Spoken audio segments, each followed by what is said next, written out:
How's it going, everybody? Welcome back to New Mexico State Men's Basketball News.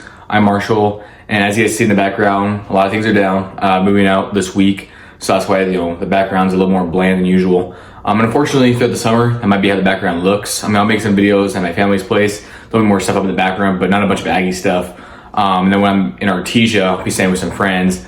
Might be about the same thing. Still gotta figure out what my setup's gonna be like. But today, we're gonna be talking about Elijah Elliott and how he just signed with the Aggies not too long ago.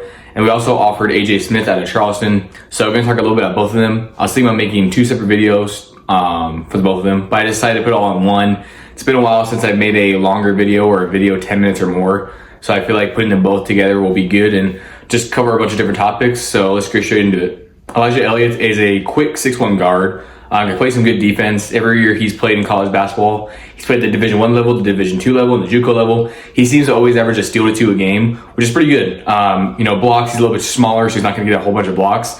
But he makes up for that on the defensive end, gets a lot of quick steals, can shoot the ball pretty well, can score at a high rate.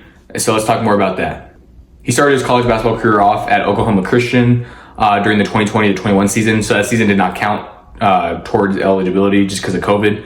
They are in the Lone Star Conference, which has a lot of local teams. Western New Mexico's in it. I think West Texas A&M's in it. Sullivan State just made the move from D3 to D2. As you guys know, we played against them last season, not this past season, but the season before. One of our first games, our first home game, our first win, beat them by 35. But they were D3 at the time. Now they're D2. Actually, know some people that have been to that university, and I've actually driven past it. Really nice campus. But my point being is that they're in that conference too. Pretty competitive overall. There's actually they're split into two different parts. I believe there's I don't know how many teams there are overall, but there's a lot. There might be close to 20, 15 to 20, that range. So a lot of good competition. So even though it's D2, it's still high level. He averaged about 15.5 points per game, was all conference, and he was also all freshman team. So shout out to him for that. The next year, he made the leap to the Division I level, playing for Mount St. Mary's. Can't speak. But he was not good there. Only averaged about 1.5 a game. Didn't really get his, opportunity to do a lot of great things. He only played in 17 games. But he was able to, I won't really say revive his college career, but he was able to play better for years to come. He played at Blinn College the following year. Averaged about, just under 17 points a game. Averaged about 2 steals a game. About 3.5 rebounds, 3 assists, somewhere around that. So he did a little bit of everything. Was able to lead them to a pretty solid season. And he had a productive season of his health, and he was able to work himself up back to the Division I level that following year. He played for Rio Grande Valley, former WAC opponent. Played pretty well there. Had similar stats, honestly, that year than he did at the JUCO level. Averaged about 16 points a game. Played in 30 games, started 29 of them, so he was huge to their success. Played about 30 minutes a game, so he got a lot of PT. He was one of the guys, was one of the leaders in minutes, and he was just a true leader for them. This past season, he showed some promise playing for SIU. Averaged 14 points. Averaged about, 3.5 rebounds, about a steal a game. So doing a little bit of everything like he's, tended to do in his college career. But he only played in 5 games. Started in 4 of them, played about 26 minutes a game.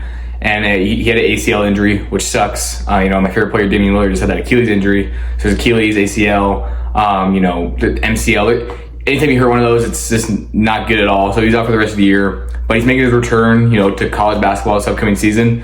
And hopefully he can finish off his career good. He'll be his 6th year in college basketball. His first year, his freshman year, didn't count because of COVID. Then he played JUCO, and the whole new Diego Pavia rule. He has more years of eligibility. So he has the 4 years at D1. This will be his 4th year playing D1. So I don't think he should have any more years of eligibility after this. But again, with college basketball and just college sports in general nowadays, who knows, right? Speaking of Pavia, he's actually in Las Cruces. Not sure if he left already, but I know he was in Las Cruces Thursday night. He posted about it. Then he was also in Las Cruces yesterday. My friends went out to go eat at Bubba's last night. If you're in Las Cruces, you know where that's at. And I was hoping that we'd run into Pavia somewhere around the lines of that. I was like, maybe we'll go out to eat there. But probably won't be able to run into him. Las Cruces isn't the biggest city in the world, but it's also not small. So it's not like you're going to see someone off the bat. And Artesia, being a small town where I'm going to be at during the summer with my internship. Really small town. You kind of just see everyone but Las Cruces isn't like that. So probably won't be able to see Pavia on his visit. I know he also came to the rival game against UNM to come watch that because they had a week off at Vanderbilt. And, that's pretty cool that he came back, but I never saw him. So I'm not sure if he actually came or not, but supposedly he was there. And I should have probably made this clear earlier. That's on me. SIU is Southern Illinois University. I was going back and looking, realized I didn't actually say the full name of the school. So you guys might be confused, like, what's SIU? Just another Division I program. Pretty solid program at that. I got a text asking, do I think Elijah Elliott can be a starter for us? Probably. I think he definitely can. But we also have a lot of really great guards. And I'm really liking what coaching has been picking up. Obviously, we have the return of Gabe Pickens, which is huge. He's a guy that can come back and just be a really great, ball handler for us. get the team involved, facilitate the offense, get a lot of assists, make his teammates better. That's always great to have. They got Jamel Jones, who's a dominant scorer, averaged 19 points per game last year at Cal State Bakersfield. A guy that can come into Conference USA and do some similar things, I think. And I know we talk about Deontay Bostic a lot, because I know I said that I thought he was going to do a lot of similar things that he did in the Big West, which Cal State Bakersfield was also in the Big West. But Deontay still came here and contributed. So worst case scenario, I think Jamel Jones will still come here, and even if he doesn't score at the same rate, he'll still be very, very effective on both ends of the floor, defense and offense. But I do think he'll give us a little bit more of a scoring impact than Deontay. So that's a little bit of an upgrade. Hopefully his defense can be as good. He's 6'4", so I think he can definitely play some good defense. That's what I love about Deontay. 6'2", not really undersized, but not really oversized either. But still did a lot of great things, was really lengthy, long arms, and just did great things on the defensive end. Was really strong with his finishing, was a really great, slashing playmaker. And Jamel Jones will, add some more depth to the shooting for sure as well. Now, obviously, we have Elijah Elliott, who I just talked about, who's had multiple years of scoring double figures at the college level and Division I level. Omar Smith, an amazing high school athlete, who's dropped 43 points in a game, played very well. He's going to probably, I don't know if he's going to play anywhere during the summer, but he'll just probably be doing workouts with NMSU and stuff. So can't wait to see all those guys play well together. I think all four of those guards are going to get some big minutes and do a lot of great things and just be vital for success. So I'm just hoping for Coach Hooten just to keep on trying to get more bigs and more forwards. I kind of like the bigs we have right now. It'd be nice to continue to get some more. And I'm really hoping those bigs can start the year off strong and have a full great year, because I think combining that with our guards it's going to be unstoppable. And I think we can get some great forwards, some that can shoot, some that can dominate the paint. We already have Julius Mims who can dominate the paint. Hopefully extend his range a little bit. If we can get a guy like Rob Carpenter, that'd be huge. Apparently there's I wouldn't say a rumor, but there's a chance he could come back if he gets another, if he needs to get a waiver, but I'm not sure he's going to go through all that. It'd be his 7th year playing college basketball. Not sure if he wants to do that or not. I mean, I love Rob. I love him back. But, it might be time for him to play professional basketball, because he's definitely a caliber player that can do that, and I wouldn't mind that for him at all. It's a situation where Utah fans and Cam Rising, the dude's a really great QB, but he could go back for 8th year. I'm not sure what he's doing. I haven't kept up with college football a whole lot, so he might have already made his decision not to come back, or maybe somewhere else. I have no clue. If you guys know, let me know. I'm sure you guys know Cam Rising though, because he's a guy that's just been in college for so long playing football. Not saying I don't want a guy like that for us, but at the same time, I want to go give some of the younger guys more opportunities and give our 4th, 5th year seniors a good way to go out. Really looking forward to see how Coach Hooten continues to build his team. We have about 10 players right now. And then that Anthony guy, he made it, we already knew he was going to, be here. He made that known, but he posted about it and made it even more known. So it's officially official. We have 10 guys, some great guards, some good forwards, some good posts. And I'm sure we'll expand more on that.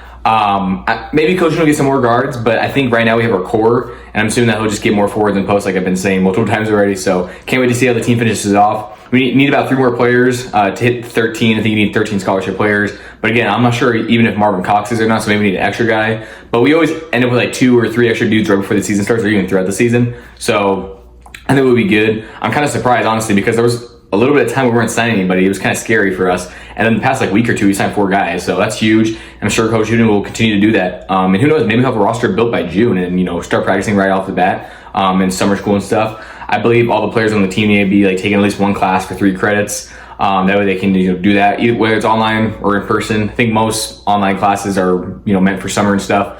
And so they can probably get great workouts in, both in the weight room and the court, and still focus on school and still be in that school mindset, and just develop more responsibility overall.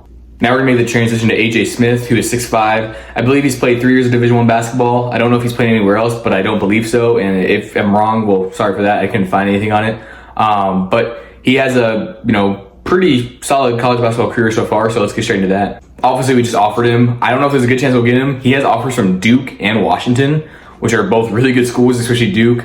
So it might be hard for him to pick NMSU over those schools, but maybe it's a chance where he's like, hey, I'll give him more of an opportunity to play and get some big minutes. Kind of like Sear, who we just talked about, Sear Malanga. I think he had some offers from Duke and Kentucky at high school, and he played in Kentucky, which makes sense. But he had offers from a bunch of big schools, chose to go to East Carolina. And even after he entered the portal this past year, even though he didn't put up the greatest stats, you can't deny a 6'11" lengthy guy that was really good in high school and has a lot of potential for the future. I can't remember which schools offered him, but there were a bunch of big ones, and he chose New Mexico State. So our coaches know how to get some guys who have been offered from bigger schools. And I've seen a bunch of dudes who like Matty Tiore, who played for the Aggies a few years ago. Not a bad player whatsoever, but I think he's playing at UW now, Washington, which is where AJ Smith could have gone. I can't remember if Sear Malanga got offered from there. I know Tanash Petway did, so there's connections with Washington and New Mexico State. And obviously my family lives in Washington and stuff. And Washington was actually my dream school as a kid. My point being, I'm getting out of context here. Matty Tiore like he wasn't bad with MSU. He also wasn't bad when he played at Maryland.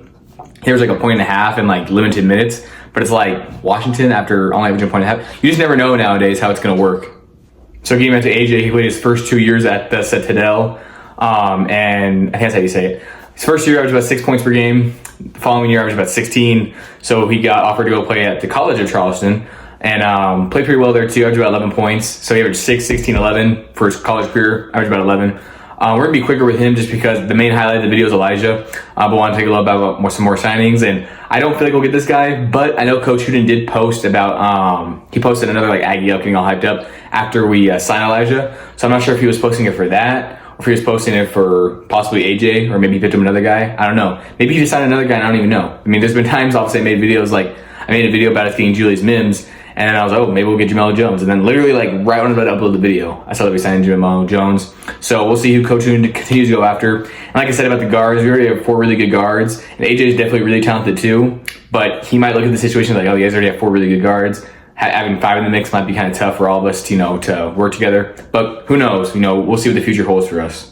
Overall, it's going to close it for the video today. I'll try to keep you guys posted with more news coming up. I'm going to be on a week-long trip with my friend Nate. We're going to be driving back up to Portland, but we're going to stop in Phoenix. Might even go to a Diamondsback game. So I may or may not, maybe make a video on that just for fun. Why not? And, we'll probably, maybe I'll just record some other things like on the little trip, just do a quick video like that just for fun. But as for basketball news, hopefully I can get at least one more video out before that trip because it's going to be a whole week. So it's been hard for me to upload a lot during that time span.